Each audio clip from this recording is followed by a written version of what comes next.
অনুজ রহমান তনয় মোহাম্মদপুর সরকারি model school and কলেজের শিক্ষার্থী।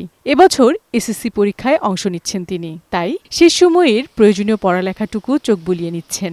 আত্মবিশ্বাস নিয়ে পরীক্ষা কেন্দ্রে যেতে চায় তনয়। নর্মাল একটা পরীক্ষা ভেবেই আমি নিয়েছি যে পরীক্ষা দিব, চলে আসবো। নর্মাল পরীক্ষা ভেবে নিলেই তখন ভালো হবে, যদি টেনশন নেই তখন পরীক্ষাটা খারাপ হবে।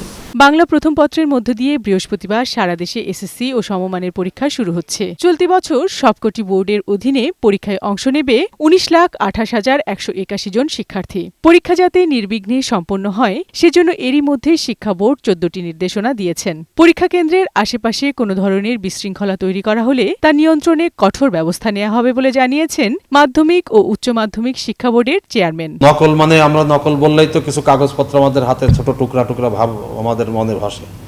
এটাও নকলের পূর্ণচিত্র নয়। নকল হলের মধ্যে বলে দেওয়াটাও নকল।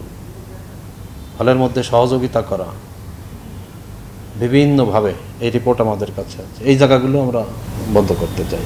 অন্যান্য বছরের চেয়ে এবার নির্দেশনাগুলো বেশি করে তদারকি করা হবে।